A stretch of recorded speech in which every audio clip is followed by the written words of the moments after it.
Bienvenido, gente, gracias por estar. A todos los que nos visitan de otras partes del mundo, a todos los que vienen de otros lados, gracias. Y a esta gente maravillosa que se suma, que realmente estamos muy felices porque podemos darle la bienvenida y podemos decirte que es un placer que puedas estar acá. ¿Están listos, sí o no? Muy bien. Desde muy joven yo tuve una curiosidad recurrente. Una pregunta, ¿no? Una pregunta, un interés que me persiguió durante décadas, durante mucho tiempo. Y quizás sepas de lo que te hablo. Estoy hablando de esos momentos, esas preguntas que nos mantienen despiertos hasta tarde y no sabemos por qué, que nos distraen, cuando intentamos concentrarnos, que parecen a veces aferrarse a la última hebra de nuestra voluntad y no nos deja tranquilo hasta que obtenemos una respuesta. No son esos grandes interrogantes necesariamente filosóficos, pero a veces son preguntas que nos inquietan, ¿no? Y esta es la pregunta que irrumpía a cada momento en mi mente. Siempre tenía la inquietud de ¿por qué la gente hace lo que hace? ¿Por qué hacemos lo que hacemos? O sea, te lo voy a poner así. Para ser más claro, ¿por qué en temas de vocación algunos hacemos lo que hacemos? Te preguntaste, por ejemplo, ¿por qué escriben los escritores? ¿Por qué actúan los actores? ¿Por qué enseñan los maestros? No sé, ¿por qué pintan los pintores? ¿Por qué cantan los cantantes? A ver, ¿qué es lo que los impulsa a la gente a dedicar la mayor parte de su día o de su vida a este tipo de ocupaciones? ¿Por qué la gente hace lo que hace? Yo creo que la respuesta merece mayor explicación, que es la remuneración. Porque inmediatamente nos viene a la mente, y bueno, por el dinero. No necesariamente. Porque, a ver, somos muchos quienes invertimos tiempo, energía, a ciertas responsabilidades, a cierto trabajo, a tareas que a veces no nos reportan ni un centavo. De hecho, los que viven del oficio, como el invitado que te presenté recién, los que viven de un oficio comenzaron sin ninguna remuneración. Lo hicieron simplemente por el histrionismo, por el talento, por despuntar el vicio, porque les gustaba. Después algún día alguien les empezó a pagar o se profesionalizaron. Y yo conozco mucha gente, me consta, que ocupa tiempo de su día, de su jornada para voluntariado de hospitales, para grupos sin ánimos de lucro. Lo hacen a veces fuera de hora, en escuelas, trabajan en escuelas públicas, obras de caridad, actividades muy nobles, que no les reportan, insisto, ningún centavo. De hecho, aquí en River Arena tenemos más de 600 voluntarios que trabajan muy duro. Son 600 personas, incluyendo Welcome Team, los que están allí en el tránsito, los que acomodan la gente, los sugieres, la gente de seguridad, los que trabajan, los que hacen el mantenimiento. Eso es casi 10 veces más que el equipo pago que tenemos en planta, a los cuales también se los celebro y les agradecemos todo lo que hacen a nuestro querido voluntario. Por si nunca se los agradecemos públicamente. Yo digo, si no fuera por los voluntarios de River Arena, desapareceríamos en cuestión de días. Yo creo que no podemos subsistir, no podemos gestionar ni siquiera una semana. Entonces, ¿por qué la gente hace lo que hace? Y ahí podemos decir, bueno, porque lo hago para Dios, porque es mi deber, porque es mi llamado ministerial. Pero yo hablo de todo el espectro, de todos. Insisto con la pregunta, ¿por qué el actor actúa? ¿Por qué el cantante canta? ¿Por qué el escritor escribe? ¿Por qué el futbolista juega? ¿Por qué empieza a hacerlo? Hace algunos años me invitaron a dar una conferencia a médicos en Bogotá, Colombia. Y eran médicos que se iban a reunir con el propósito de hablar de medicamentos. Desde el inicio yo supe que quería captar la atención de estos profesionales de medicina. Así que yo dije, si voy a hablarles, tengo que entrar por la puerta de la ciencia. Mínimo de la razón. No puedo apelar inmediatamente al corazón, al alma. No porque los médicos sean desalmados, yo no dije eso. Simplemente porque es un público complejo. Entonces yo dije, bueno, tengo que entrar por el lado racional. De hecho, cuando me invitaron, va a ser un grupo de médicos, no saben quién sos, no saben a qué te dedicas. Yo tenía mis dudas. Pero me insistió, el anfitrión me dijo, quiero que le hables a mis colegas un poco de Dios, de la vida, y yo sé que los vas a poder conectar. Pero una cosa es pensarlo y otra cosa es llevarla a cabo. Entonces se suponía que yo iba a ir a Bogotá esa mañana a cerrar la jornada, luego que diferentes representantes de laboratorios iban a presentar una nueva cantidad de medicamentos, así que ni siquiera era una reunión de tinte espiritual, motivacional, iban a presentar medicamentos y yo cerraba, cuando ya los tipos habían desayunado y se querían ir. Yo tenía que cerrar. Entonces los escuché por 2 horas hablar en lenguaje alienígena, totalmente desconocido para mí. Y yo he estado en eventos de empresarios, que más o menos entiendo de qué va la cosa. Los médicos no entendían nada. Estaba a punto de sugerirle que a los medicamentos le pongan nombre que tenga que ver con aquello que nos duele. Porque viste que cuando dejamos de tomar medicamentos por un tiempo, después vas a la nevera y no te acordás para qué cuerno era, y esto para qué era. Ah, para la fiebre, resulta que era Viagra líquido, no te acordás. Así que si me dejaban hablar, decir, ¿por qué no le ponen esto para la cabeza? El nombre, esto para la alergia, esto para ir al baño. Entonces, uno se acuerda con los años, mirá lo que era este medicamento. Hay nombres como Mucosan, que más o menos te da una pista. Evacuol, ya uno se da una idea también, ¿no? O Constipanol, uno se da cuenta, te da cierta idea para qué es. Pero les ponen Atarax, decían los médicos, hoy tenemos el nuevo Clamoxil. Hacía yo, Clamoxil. Aumentine, ¿qué aumenta la Aumentine? Las ganas de estornudar, yo no, ¿qué es? Entonces me daban ganas de decir, el bicarbonato, póngale Eructol.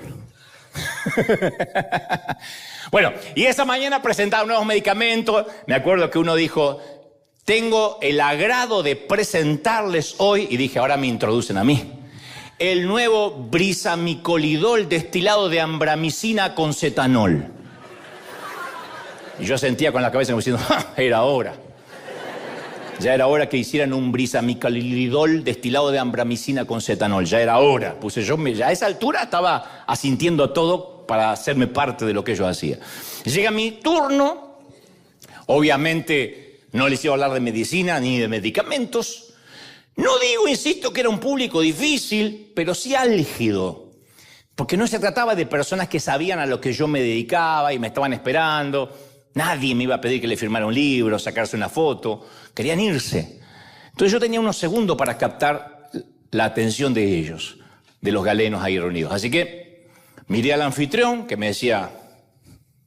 Yo veía que querían como levantarse y me decía, no, tranquilo, no se van a ir hasta que no hables.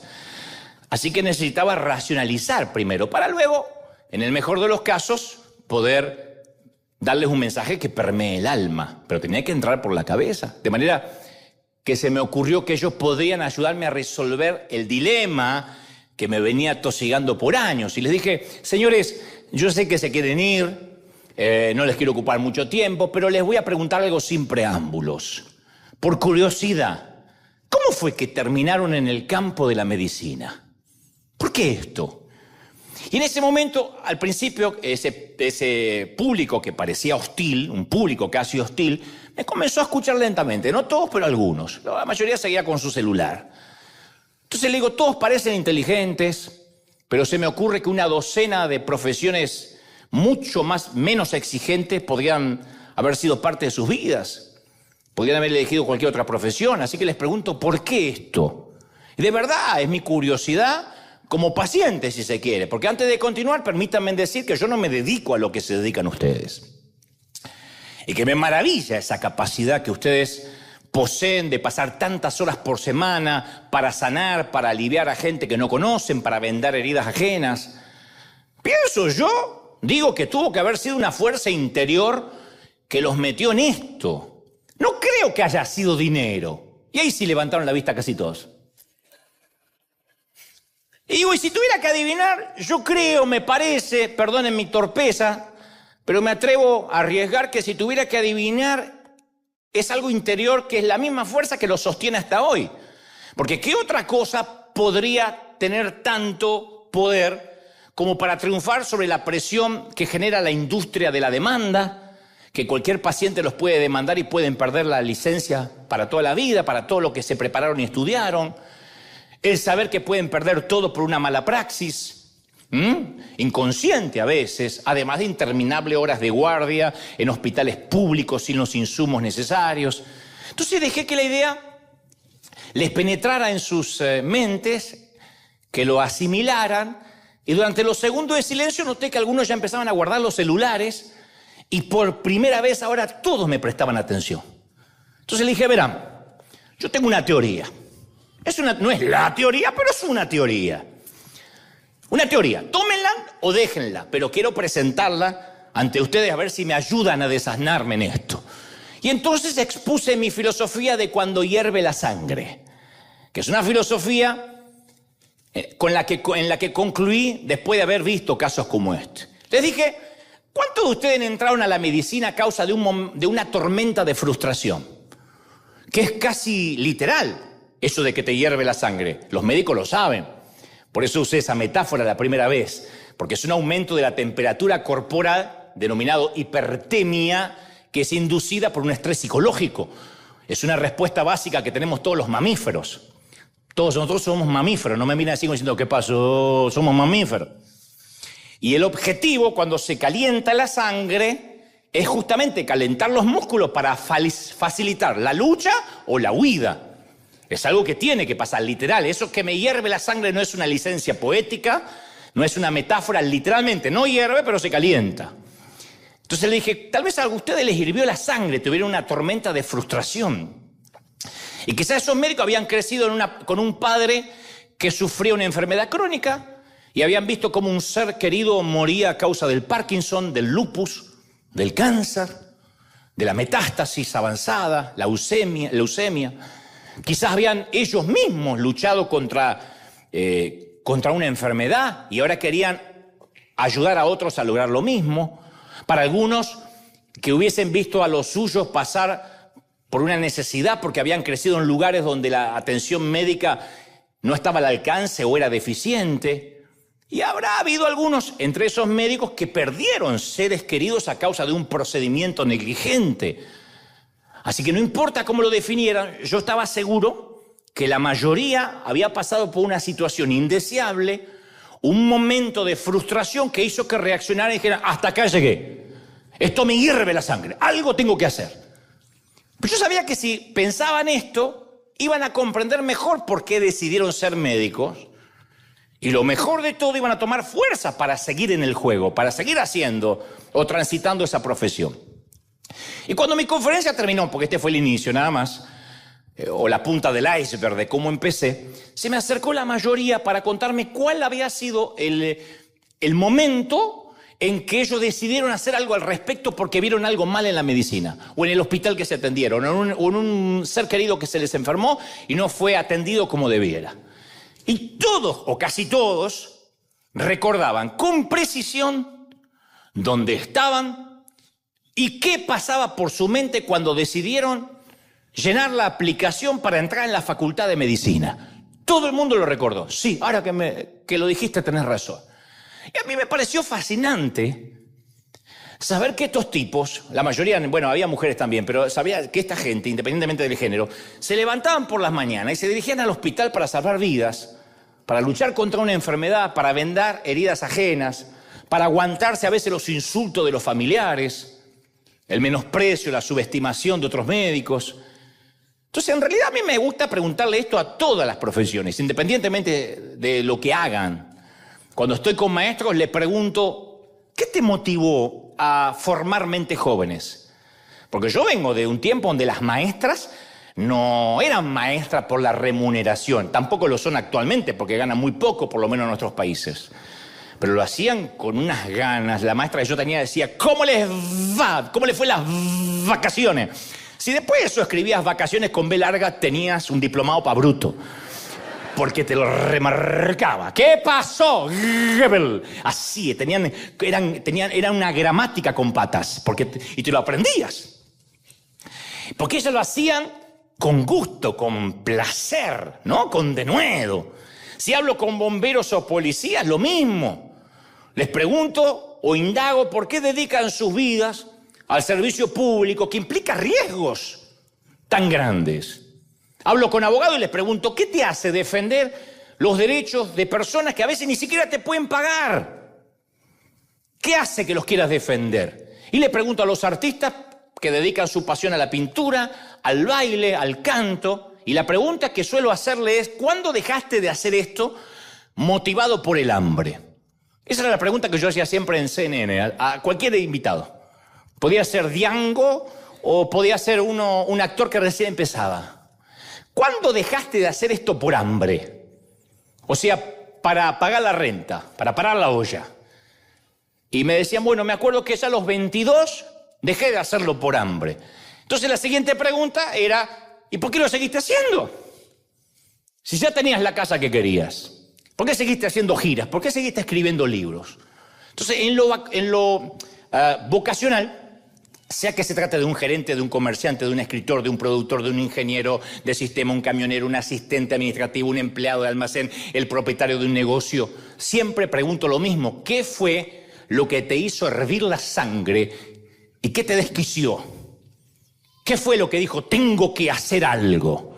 A veces nos atienden mal en un negocio y decimos, el día que yo tenga un negocio, lo primero que voy a hacer es estar en las antípodas de cómo este me atendió. Otros no, se llenan de amargura. Pero la mayoría de los que nos metemos en algo es porque vimos algo que se salió de sus cauces y lo queremos arreglar.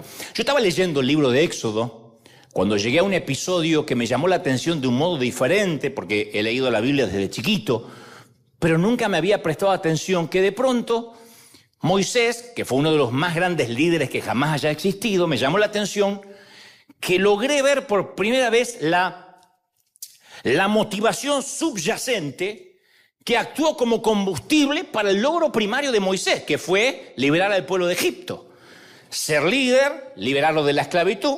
Y entonces Éxodo 2:11 dice, un día Moisés ya era mayor de edad y fue a ver a sus hermanos de sangre y pudo observar sus penurias. Observó sus penurias. Para los que no saben la historia, Moisés había crecido como un príncipe en Egipto. Fue criado por la hija del faraón, estaba acostumbrado a la nobleza, a la riqueza, a la libertad. O sea, disfrutaba de eso como algo natural, normal.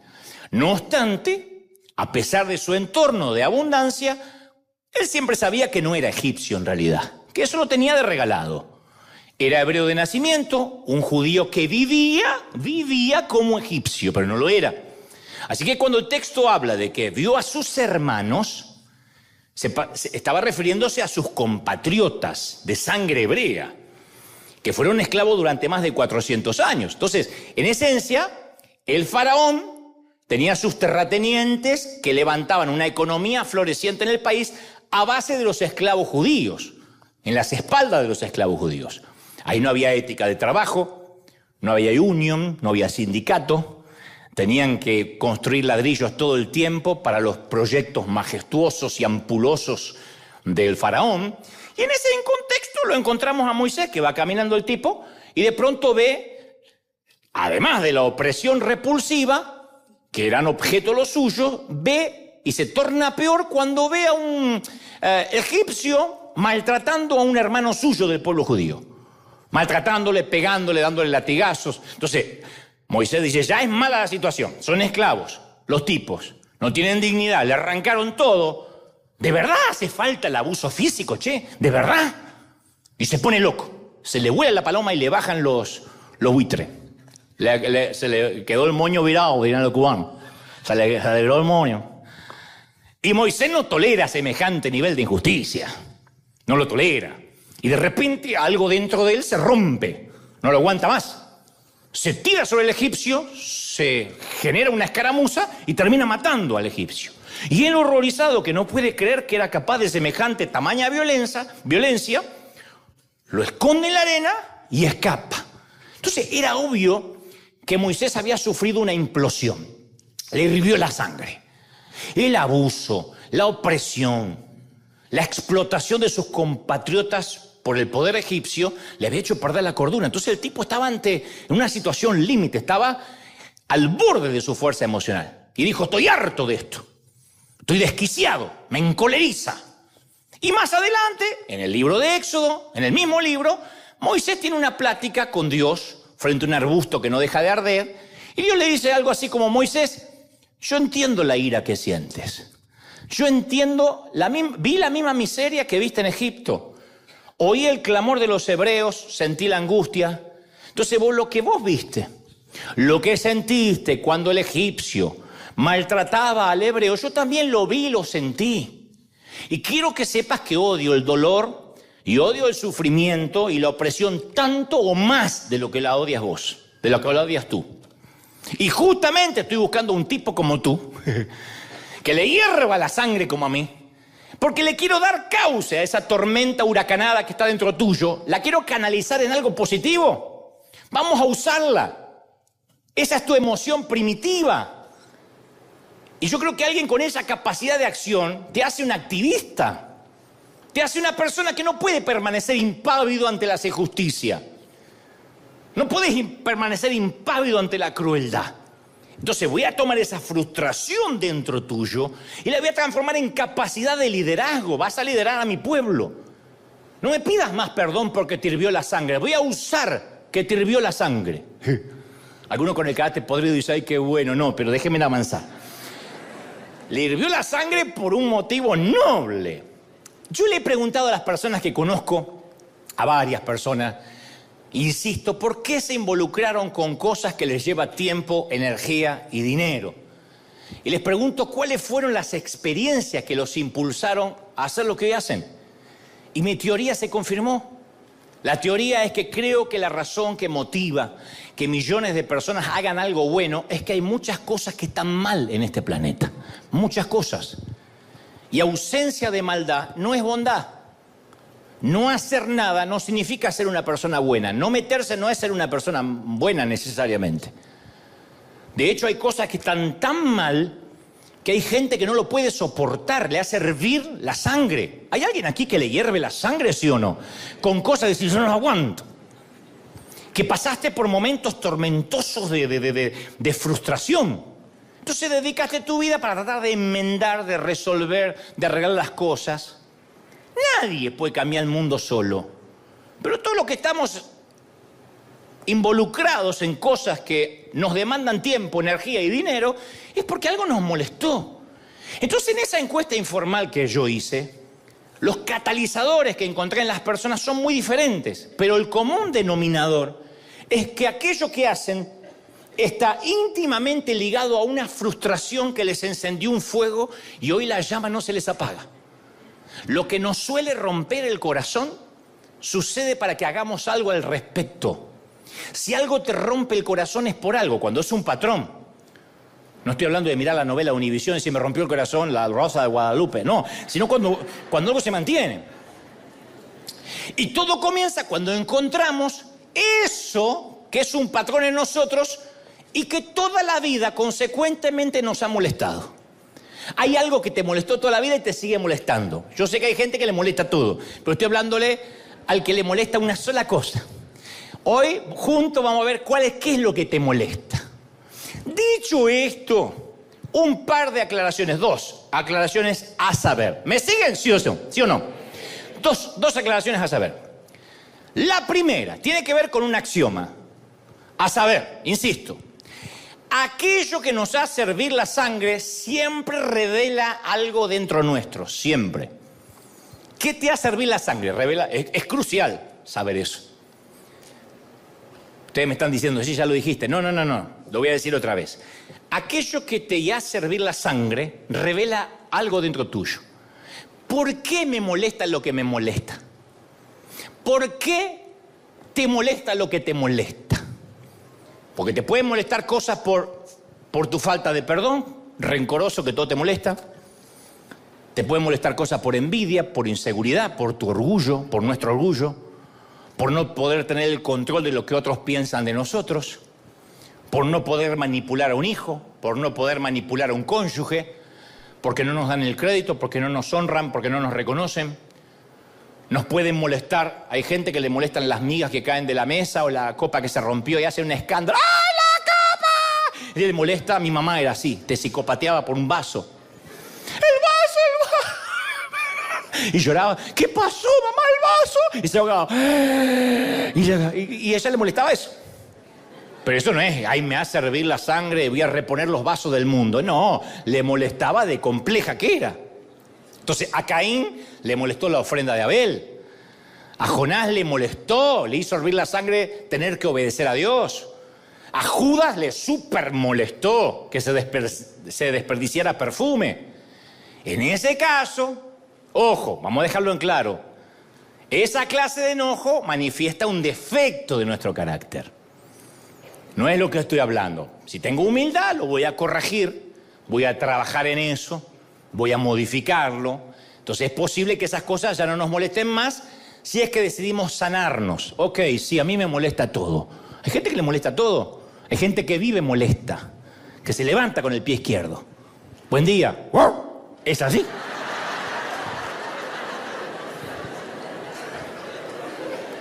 Y vos decís, ¿por qué ladra? Porque es así, porque le molesta todo, porque está cruzado, porque la vida le debe algo. Entonces, se rió, ¿viste? Ahí la señora ladra. Entonces, hay un enojo que saca a luz nuestra carne, lo peor de nosotros. Y hay otro enojo que se alinea con el corazón de Dios. No obstante, si mi enojo, tu enojo, es contra la injusticia, te enojan las mentiras, la corrupción. Ves los gobiernos de nuestros países y decís, pero puede ser uno peor que el otro. Dice que los problemas son porque lo heredó del gobierno anterior y el gobierno anterior lo heredó de los anteriores. Y dice, ¿quién se va a hacer cargo? Y te hierve la sangre, eso es una cosa. Si te hierve la sangre, la falta de respeto, el abuso, la mediocridad, el maltrato. Entonces está bien que te hierva la sangre, está bien. A mí me gustaría que le digas al que está a la derecha, a la izquierda, está bien que te hierva la sangre, está bien, decíselo para que se convenza. Está bien que te hierva la sangre. Si te dice, wow, wow, el de al lado no entendió. Está bien. Ahora, lo que nos molesta siempre revela quiénes somos. Ahora. Si no te molesta el chisme, que no te molesta, es porque sos un cizañero, tenés el espíritu de Doña Florinda. ¿Te gusta? ¿Te cuento algo? Bueno. Pero para estar ahora, muere acá. Si no te molesta el chisme, es porque sos chismoso. Si no te molesta la mentira, es que sos un embustero. Si no te molesta el maltrato, es que estás escondiendo un abusador. A mí no me preocupa tanto el maltratador, sino aquel que no le molesta el maltrato, que se le hace común. Si no te molesta la impuntualidad, es porque soy de los que dicen, ahorita voy, y aparece media hora después. Yokoi Kenji, este querido motivador japonés colombiano, él cuenta que cuando la primera vez que tuvo trato con los hispanos se sorprendió de nuestro manejo del tiempo. Porque dice, para un japonés, te espero a las 10, es a las 10. Y si yo esta vez estaba en una esquina a las 10, 10:05, 10:10, dije, tuve un accidente. Llamaba y dice, ahorita voy. Después le dice, estoy cayendo. ¿Y el japonés? Me costó mucho entender que ahorita voy puede ser, me estoy bañando, termina este capítulo de Netflix, me cambio y voy, que las 10 puede ser 10, 10:15, 10:30, 11, y llegamos sin pedir perdón. Dice que cuando él esperó a las 10, llegó 11:15, el que lo había citado, y no le dijo, perdón, dijo, ¿qué tal?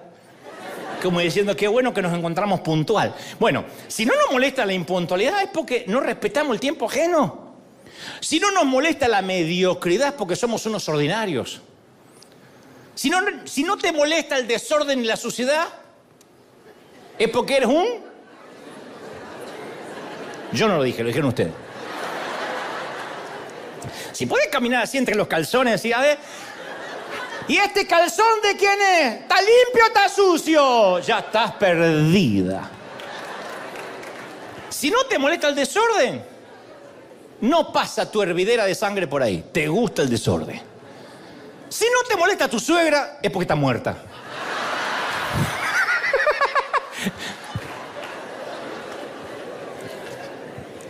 Entonces, mostrame un gran líder Y yo te voy a mostrar a alguien que no tolera la impuntualidad, que no tolera el desenfoque, que no tolera la mediocridad.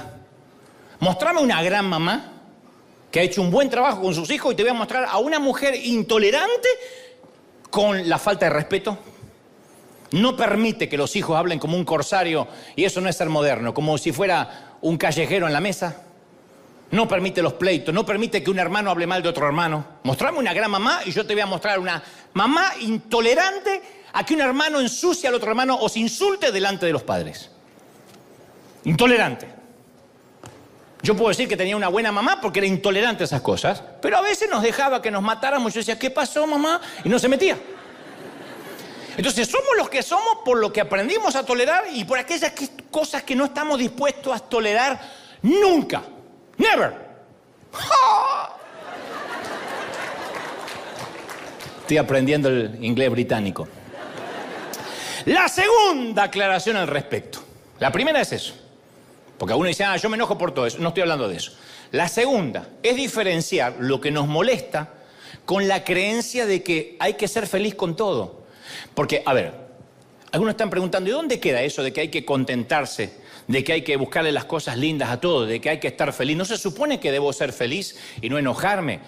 En especial en los círculos religiosos, siempre se nos está diciendo, no pierdas la alegría, no pierdas el gozo. Entonces, ahora, el problema con el contentamiento es que cuando tengo el contentamiento, lo cual está bien, pero vivo ajeno al mundo que me rodea, es fatal. Porque si no tomamos conciencia de esto, gente querida, vamos a terminar satisfechos, cómodos, olvidando que hay necesidad alrededor. Yo soy feliz. Levanto los vidrios polarizados del auto, anteojo oscuro y vivo en mi mundo, en la constelación de Andrómeda. Entonces la tendencia, que casi todo lo que vemos que nos produce incomodidad, desagrado, frustración, la tendencia es quitárnoslo de encima. Es como esa gente que mira a un indigente en la luz del semáforo y dice, ay, qué miseria, me hace tan mal, mejor no miro. No mires, nenes, no mires la pobreza porque es tan mal. Entonces apenas se incomoda o la incomodidad se asoma, el acto reflejo es buscarle un remedio, no mirar. Indiferencia, insensibilidad, no quiero mirar, me hace tan mal. Entonces miramos para otro lado, asqueados de una realidad que nos rodea, y esa es la peor patología de un grupo humano. Ni hablar de una iglesia, la peor patología. ¿De qué nos sirve hablar de amor y compasión y dar vuelta a la cabeza cuando vemos a alguien que está pobre, indigente o tiene un problema físico? Es como mirar la noticia de la guerra y decir, no, a mí me hace tan mal mirar la guerra, no, mejor miro Netflix y me olvido de todo. Y a veces es al revés.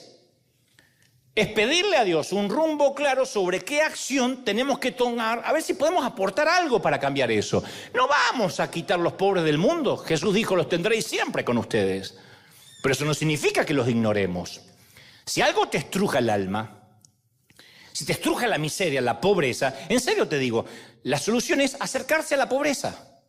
No es que me hace mal, por eso, porque si te hace mal hay que acercarse. No es que te hace mal, te hierve la sangre para que te alejes. Hay que acercarse. Hay que reacomodar los patitos, de manera que uno pueda ver las condiciones horribles que tienen que vivir algunas personas. Ahí es cuando uno descubre la verdadera alegría de vivir. Porque a veces lo sagrado se vuelve común. A veces lo que tenemos como lujos lo damos por sentado. Alguien lo paga. El agua corriente está. Abrimos el grifo y sale el agua. Y no todos tienen agua para bañarse o agua para tomar. Y si podemos hacer que lo vean nuestros hijos, mejor todavía. Especialmente los hijos dicen, ay, pa, no tengo el iPhone 13 Pro. Y estoy mal, Dios no me ama. Ponelo frente a la pobreza. Acomodale los patitos. Cuando se frustran porque no hay Wi-Fi. Entonces, abrazar esa frustración, especialmente para los que estamos atrapados en el círculo religioso, abrazar la pobreza para que, tengo que hacer algo. No puedo cambiar el mundo, no estoy sentado en el sillón del salón oval, pero no podemos vivir en una nube de flatulencia religiosa, por decirlo de un modo fino. ¿Se entendió la metáfora? Yo te voy a confesar algo. Lo último que yo quería hacer en la vida es ser pastor, algo parecido a un pastor, o estar frente a una iglesia. No se sientan menospreciados, pero estoy hablando de lo que no quería hacer. Mi idea era dedicarme al dibujo, a actuar, a producir programas de televisión. Yo siempre me gustó lo histriónico. Y dije, ese va a ser mi destino, ¿no? Y no quería nunca, jamás, estar en esta posición. Maravillosa, por cierto, pero no la quería. Porque desde muy chico yo tenía integrada la ética de trabajo de mi papá, del trabajo duro. Mi papá era carpintero y se levantaba todos los días a las 5 de la mañana. Mi papá tenía una rutina, levantarse, ponerse el peine acá, porque él se peinaba todo el tiempo, porque antes muerto que sencillo, se peinaba. Se hacía unos mates, que es una infusión argentina, como una suerte de té, y se iba al baño. Perdonen el detalle, pero es muy importante para él. Era la única hora que iba al baño a hacer número 2, entonces yo lo sentía, y después no iba más en todo el día. Mi papá era un camello, iba a la mañana y al otro día a la mañana. Pero ahí estaba, era su momento, y salía. Nunca llegó tarde al trabajo. Jamás lo vi enfermo. Yo me decía, hay que parar la olla, hay que trabajar. Esa ética de trabajo se me metió. Pero tenía un problema casi lindando con el trauma. Esto de la cultura de trabajo, de trabajar, con la iglesia en la que yo iba de pequeño, en la que me crié. Que la iglesia estaba tan absorta en sí misma que lamentablemente no se preocupaba ni un ápice por trabajar, por hacer algo para la gente necesitada, por el vecindario, no te digo el mundo. Y mucho menos hacía nada con excelencia. Y no era cuestión de pobreza. Aclaro esto porque me miran en Argentina y dicen, bueno, pero lo que pasa es que esto no es Estados Unidos. No era cuestión de pobreza, ¿eh? Una cosa es la pobreza, otra cosa es la miserabilidad. Era un sistema de creencias. Una mentalidad total, esto es para Dios. ¿Cómo es para Dios? Si Dios mira el corazón, lo de afuera no importa. No era pobreza. A eso se le sumaba que los líderes no predicaban sobre el amor, sobre la compasión, y si lo predicaban no creían que había que ponerlo en práctica. Entonces se había formado un triángulo peligroso. El triángulo de los servicios sin planificación, para dejarse llevar por el espíritu, porque después vemos ahí que cantamos a ver qué Dios nos da. La planificación no era una moneda corriente, era todo improvisado con la excusa de que, bueno, yo no me preparé hoy para predicar, pero bueno, ni sé por qué estoy diciendo esto. Más un grupo de cristianos sin pasión por nada, no ustedes, los que estaban ahí. Y a mí me perturbaba, pero no sabía qué podía hacer. Yo, ¿qué tenía? 10 años, 11 años, pero me perturbaba que no hubiera preparación. Insisto con esto, quiero que quede claro, no era tema de pobreza, no éramos pobres necesariamente, éramos mediocres. Y si hubiese tenido palabras para explicarlo, me habría dado cuenta que todo eso era un patrón que ya me empezaba a hacer hervir la sangre. A mí me hacía hervir la sangre. Porque yo nunca soporté la falta de excelencia, la poca preparación, y que se hiciera de la ignorancia una virtud. Mi papá tenía 4º grado de la escuela primaria, pero eso no hace que yo tenga que llegar hasta 4º grado y no estudiar más, porque ese era mi papá y nunca le faltó nada. No podemos hacer de la ignorancia una virtud. Dios puede usar a un ignorante. Sí, usó un burro, pero el burro después siguió siendo burro. No se fue a la Universidad de Harvard de los burros. Siguió siendo burro. Entonces, a la mediocridad le llamaban humildad. Y eso duró gran parte de mi vida. La idea de que la iglesia estaba pensada para gente que ya es de la iglesia. Y desarrollamos, por consecuencia, una amplia tolerancia a la mediocridad. Nuestro umbral de tolerancia a lo insípido, a lo ineficiente, a lo anodino, a lo insustancial, era altísimo. Soportábamos todo porque lo hacemos de corazón. Cosas mediocres disfrazadas con la reverencia de decir, al menos lo hacemos de corazón. Imagínate alguien que te va a operar a corazón abierto. ¿Estudió, doctor? No, pero lo hago de corazón. Le voy a poner una gana. No sé si lo opero yo o mi mujer. ¿Su mujer estudió? No, pero tenía ganas de meter mano. Pero lo hago de corazón. ¡No! Subís a un avión y el piloto sabe conducir un avión. No, primera vez. Pero le voy a meter un corazón. ¿Sabés cómo te bajás? Entonces, en la iglesia en la cual yo crecí se cuidaba el altar santo, cosa que nunca entendí por qué teníamos altar. El púlpito, que no era otra cosa que un ataúd de madera de vertical así, espantoso, un féretro. Los sacramentos sagrados, pero a nadie le importaba un cuerno la gente rota. La gente que salía de un divorcio, el que tenía problemas de identidad sexual, el que estaba separándose en una crisis, el que no tenía trabajo, el que estaba enfermo. Entonces recuerdo que cuando yo tenía alrededor de 10 años, vino a visitarnos un tío que vivía en Torino, Italia. Que además de ser un conde, tengo un tío conde. ¡Oh! Era el presidente de una importante industria automotriz italiana, conocida como Fata. Estaba casado con la hermana, la tía Ela, la hermana de mi papá. Y llegó a visitarnos a la Argentina. Ellos vivían en Italia. Tenían 2 hijos, mis primos, Georgina, modelo, Carlos Jr., Carlos Constanza Jr., conductor de televisión y actor. Esa pavada de primo tenía yo. Y mi tío, primera vez que yo lo veía en la vida, porque lo conocía por foto, era el tipo con más cultura del que jamás haya conocido. Es más, cuando lo escuché hablar fue que me decidí que algún día iba a escribir libros. Porque su escultura para hablar, o sea, su manera de hablar, él esculpía las palabras. Tenía una estructura en su oralidad que se asemejaba a la expresión escrita. Hablaba como quien lee un libro. Buenas tardes, Dante, qué gusto conocerte, pequeño. ¿Me dispensas de tu tiempo? Mi mamá me decía, cállate, tío, renta piojoso. Y ahora me trataban como un conde. El tío tenía precisión y rigor en el uso de las normas fonéticas, sintácticas, gramaticales. Era un poeta,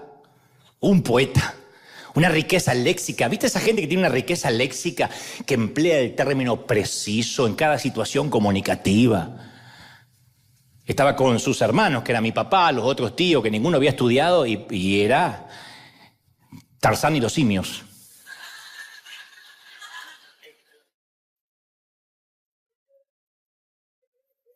Y tenía Menos mal que mis tíos se murieron casi todos, porque si no, no me quedan parientes en la Argentina ya. Y tenía un hermoso bagaje cultural. Usaba muchos cultismos, o sea, palabras procedentes del griego, del latín, todo el tiempo. Pero no porque se estaba haciendo. Era así. Conocía de vinos. Agarraba una copa de vino y decía, este vino tiene pierna. Mi papá, que tomaba el vino en cartón, ese vino que lo olía y ya estaba borracho. Este vino tiene pierna y algo de madera. Mi papá miraba si se le cayó algo adentro de la serrín. Sabía de cine, de geografía, de literatura universal. Citaba a Hemingway, Maquiavelo, Orwell, Miguel de Cervantes, Dante Alighieri y Shakespeare.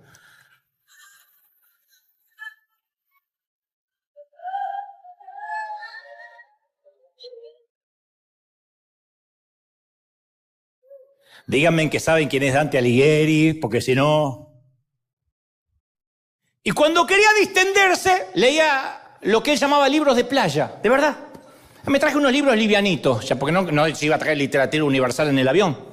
Entonces leo, ¿qué lees, tío? No sé, algo, Vargas Llosa, Gabriel García Márquez, Neruda, Saramago, algo de Borges, algo así. ¿Por qué? Porque para leer, libros de playa. Y se definía como católico apostólico romántico, porque algún día había ido a la iglesia católica. No se acordaban. Y luego de pasar un par de semanas por Buenos Aires y de asistir a una ópera, había ido a ver Aida al Teatro Colón. Le dijo a mi padre, estoy considerando visitar la iglesia de ustedes.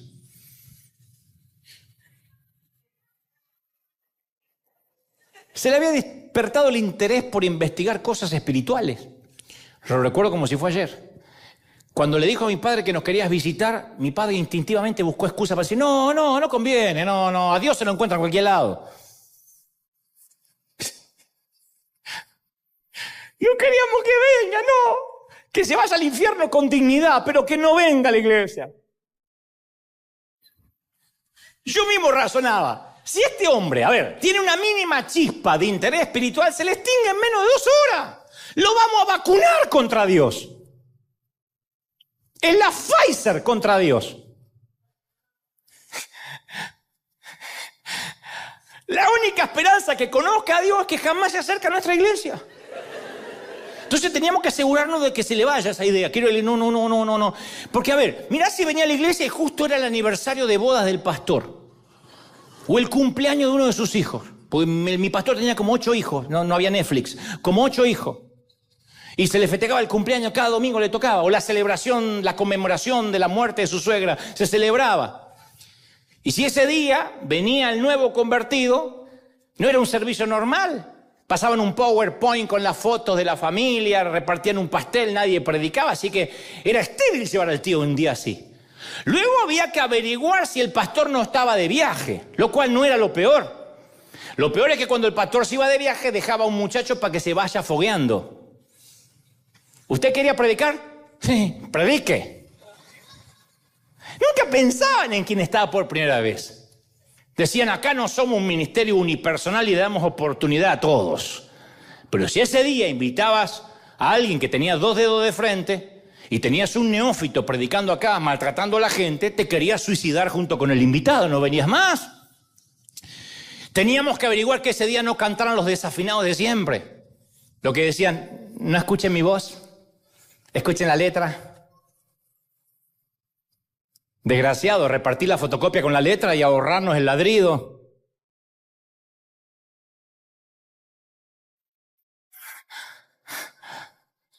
Repartí la fotocopia con la letra, la llevamos a casa, la leemos tranquilo, ahorrarnos el aullido. Era así. Pero no podíamos prever todos los riesgos, eran los imponderables. La iglesia no estaba preparada para recibir a personas que nunca entraron a una iglesia, y menos a profesionales, a gente culta, artista. Luego había que decirle que el horario era a las 7, pero podíamos empezar 7:15, 7:30, 8, 8:15, según el desfasaje hormonal del que empezaba, según la hora. No podíamos darle horario de finalización, porque si eso se ponía bueno, nos podíamos ir a las 11, a las 12. Había que prepararlo para que no se alarmara si ese día se levantaban 4 ofrendas. Porque los gastos, de repente había que pagar la losa y se levantaban 4 ofrendas. Todavía no nos alcanza. Tenemos la cal, el cemento, nos faltan los ladrillos, 4 ofrendas, entonces había que prepararlo. Tenía que decirle que si iba con su hija, o sea, mi prima Georgina, no se ponga esa ropa italiana porque le iban a mirar con desprecio al entrar. Entonces mi padre fundamentalmente no lo pudo convencer de no ir. Mi tío fue. 120 minutos de nada. Mi tío estaba así, había ido a ver a Aida, a la ópera, ¿te imaginas? Estaba así. Esta gritaba como la señora de la ópera, pero de dolor. La experiencia lo arruinó. Por lo que sé, nunca más volvió a pisar el umbral de una iglesia. Y yo no fui afectado, él no fue afectado únicamente por esa experiencia, yo también. Desde ese momento mi sangre hirvió. Por la falta de preparación, la falta de excelencia, por el faltar el respeto a la gente, al tiempo, y catalicé lo que sentía. Entonces una vez escuché a un pastor decir, si una iglesia no se transforma en un hospital del alma excelente, se va a devenir en un museo de santos hipócritas. Y mientras que él pintaba una imagen de cómo tiene que ser la iglesia de Cristo, yo sentí que mi espíritu se encogía porque yo nunca había pertenecido a una comunidad así. Y lo más perturbador es que por experiencia propia hay una gran cantidad de gente que necesita con desesperación un mensaje de esperanza, de vida, que solo puede ofrecer una iglesia con excelencia. Y la excelencia no es riqueza, la excelencia es preparación. Tuve una idea clara de la belleza, del poder, del potencial que puede tener una iglesia cuando se prepara.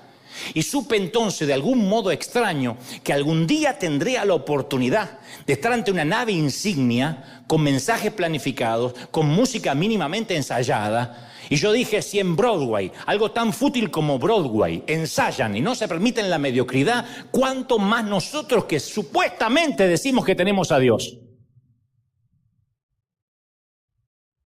Y pensé en gente como mi tío, que no iba a regresar nunca más a una iglesia. Una iglesia sencillamente que estaba pensada para cristianos. Y dije, tenemos que tener una iglesia que abrace a la gente rota, que venga el letrado, el indocto, el que no pudo estudiar, el que salió de Harvard. Sentí que Dios me decía, Dante, yo voy a convertir eso que te saca de quicio, esa frustración en algo positivo. Yo sé lo mucho que te desespera. Y porque te aflige, yo voy a canalizar tu energía en eso. en que algún día puedas estar en una iglesia donde la gente se sienta amada cuando entra. Te voy a dar una visión persuasiva para que brindes un lugar para que la gente que está alejada de mí se sienta bienvenida y animada a regresar. Una iglesia para la gente que no iba a una iglesia. Y me comprometí a no juzgar a la gente, nunca. Jamás a expulsar a nadie por sus creencias, por su manera de vestir. Por eso nuestra bandera es todos o nadie. Si estás roto, somos el hospital. Sea lo que te haya pasado en la vida, este es tu lugar seguro y tu refugio. Alguien tiene que aplaudir más que eso, ¿sí o no? Termino. Lo que te rompe el corazón, aquello que te estruja el alma, es para que hagas algo en la vida, para revertir tendencias destructivas de esta generación. No te extrañes si oyes la voz de Dios que te dice: yo por eso te diseñé, por eso te hago que te hierva la sangre. Está bien que te hierva la sangre. Ni una sola de tus lágrimas de angustia son en vano. Dios dice: voy a utilizar cada gramo de lo traumático que te pasó en la vida. Y yo sé que ese problema que te devastó, que te quebró, es para que hagas algo. A lo mejor sos el único que puede entender a un divorciado. A lo mejor sos el único que puede entender o la única que entiende a una mamá que sufre de cáncer en la matriz o en los senos, porque pasaste. Justamente, y voy a repetir esto último, Dios está buscando a alguien exactamente como tú, que entienda. Los que venimos de la pobreza somos los que podemos entender la pobreza, lo que es comer salteado y bañarse una vez a la semana.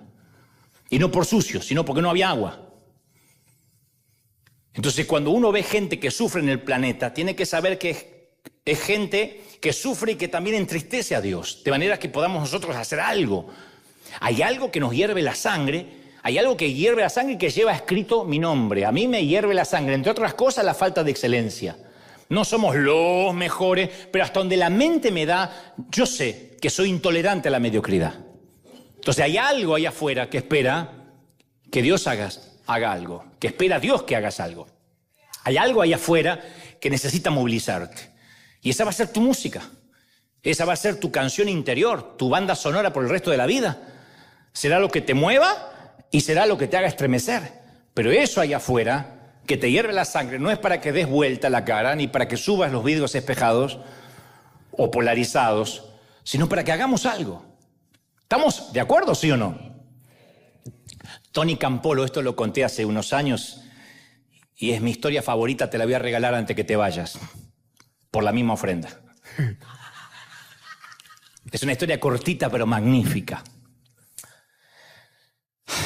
Y a lo mejor resume un poco todo esto. Es una historia de las que me gusta contar a cualquier parte del mundo donde voy, en una gira. Siempre trato de que esta historia entre en alguna parte. Cierta vez, Tony Campolo, que es un querido pastor, viajó a Hawái para participar de una conferencia. Llegó al hotel y por el desfasaje horario, por el jet lag, no podía dormir. De modo que esa noche estaba oscura, muy oscuro, las calles silenciosas, el mundo estaba dormido, pero él estaba bien despierto y el estómago le rugía de hambre. Y estaba todo cerrado, con excepción de una vieja y pequeña cafetería al final de un callejón. Entró, se sentó en uno de los bancos de la barra.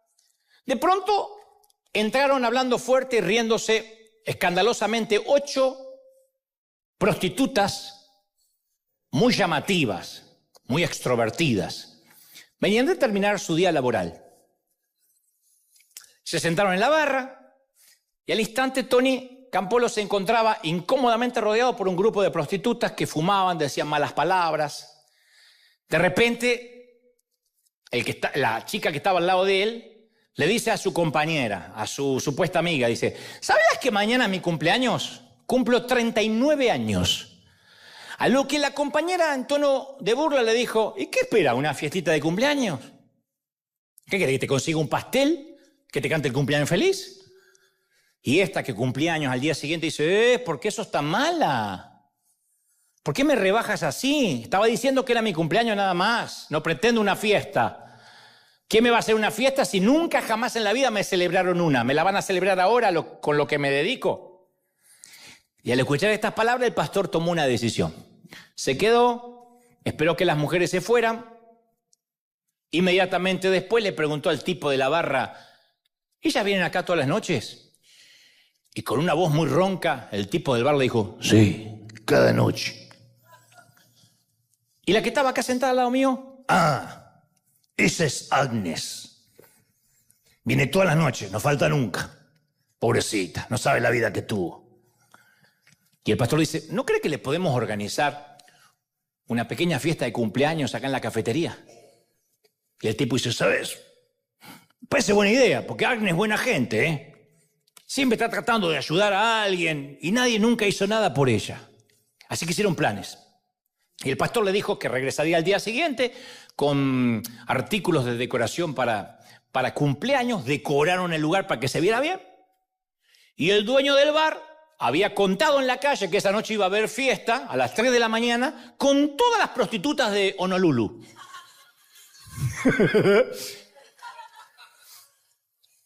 Ese día había prostitutas de pared a pared. Y el pastor en medio de ellas.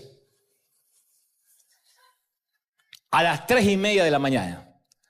Y a las 3:30 de la madrugada, la puerta se abre y entró Agnes con sus amigas después de su día laboral. Y todos adentro le daban, ¡feliz cumpleaños, Agnes! Y ella fue sorprendida. Y Agnes perdió la compostura y comenzó a llorar sin parar. Y el dueño del bar, que no estaba acostumbrado a ver llorar a una chica que trabajara de esto en la cafetería, con voz quebrada le dijo, sopla las velas, Agnes, te lo queremos dedicar. El tipo se asignó el crédito. Y el pastor se paró arriba de una silla y dijo, ¿les parece si oramos todos juntos y pedimos una bendición para Agnes?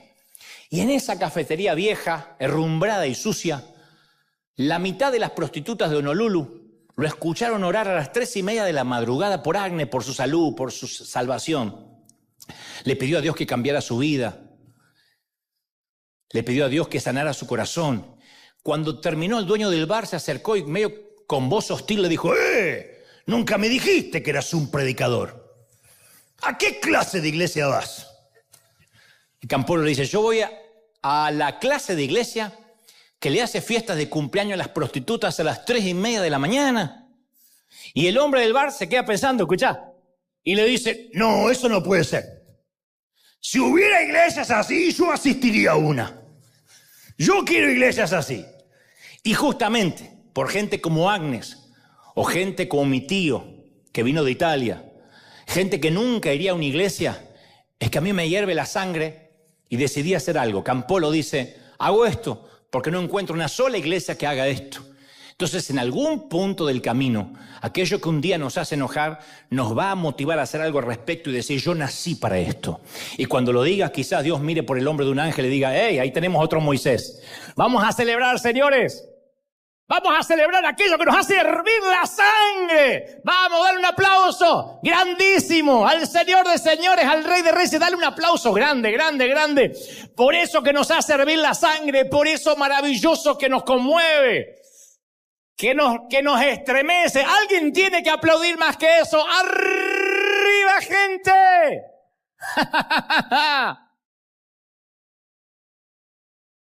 Y mira, River, a toda la gente del mundo le digo, River es lo que es porque nos hirvió la sangre de los religiosos, porque nos hierven la sangre que dejen gente afuera, porque nos hierve la sangre que en nombre de la prudencia digan quién tiene que entrar y quién no tiene que entrar a la iglesia, porque nos hierve la sangre que le digan a la gente cómo tienen que vestirse, porque nos hierve la sangre que discriminen gente pensante y no pensante. Por eso River es un hospital del alma, porque sí, entramos todos, porque todos necesitamos a Dios. Independientemente de la vida, cómo te haya tratado, de dónde te haya traído Dios, necesitamos un encuentro con el Señor. Y por eso es que somos un hospital del alma. Así que todo el mundo, acá en sus casas, allá, América, Asia, África, Oceanía, Europa, repitan conmigo, digan conmigo, Señor Jesús, entra en mi corazón, perdona mis pecados, ayúdame a ser mejor, anota mi nombre en el libro de la vida. Gracias, Señor. Amén. Y ahora sí, levanten las manos al cielo, quiero orar por ustedes. Padre, gracias por esta gente maravillosa. Gracias por esta cuna de campeones, por estos obreros de primera línea, por estos generales tuyos. Gracias porque puedo transmitirle lo que creo has puesto en mi corazón. Por eso que hierve la sangre, por eso que molesta. Vamos, son los últimos minutos, pero ora al Señor y dile, Señor, gracias, porque eso que me molesta por años es lo que me va a instigar a hacer un cambio. Hay gente que va a comenzar empresas a causa de algo que les molestó. Otros que empezarán a ser actores, artistas, pintarán, escribirán, lo que sea. Cambia las reglas de juego. Y si cambia las reglas de juego será porque las reglas de juego tal como están no te agradan. Entonces estoy orando por los que están hartos de la política y piensan que la política es corrupta. No, los políticos lo son. Y hace falta cambio. Hace falta gente íntegra. Hace falta gente íntegra en el Senado, en la Cámara de Diputados, en los sillones presidenciales, en Argentina en el sillón de Rivadavia, en la Casa Blanca, en el Salón Oval. Hace falta gente íntegra, con valores. Hace falta una nueva televisión con valores, sin falta de respeto, sin insultos, sin zancadillas periodísticas. Hace falta gente que se levante a cambiar la cultura. Y para eso nos hierve la sangre. Y para eso somos el cambio. Y para eso gente maravillosa, Dios nos va a bendecir, nos va a tocar, nos va a ayudar a cambiar y a ser catalizadores del cambio. Yo oro por ti, por los días que van a venir. Oro por tu día, por marzo, para que marzo sea de bendición. Vamos, levante la mano y digan, Señor, yo recibo la bendición sobre mi vida. Bendiga a Dios tu entrada, tu salida, tu acostarte, tu levantarte, tus horas de descanso. Te bendiga en todo lo que emprenda, que te vaya bien, que sean tus días bendecidos hasta que te toque partir a la eternidad. Que nunca te olvides de lo que escuchaste hoy. Que seas el agente de cambio, el que cambie las cosas para mejor. Lo creo, lo declaro, te bendigo en el nombre del Padre, del Hijo y del Espíritu Santo. Decimos amén. El aplauso gigantesco. Gente de todo el mundo, firme como talón de oso. Nos vemos el domingo que viene. Chau, chau, chau, gente. Hasta la próxima. Dios te bendiga.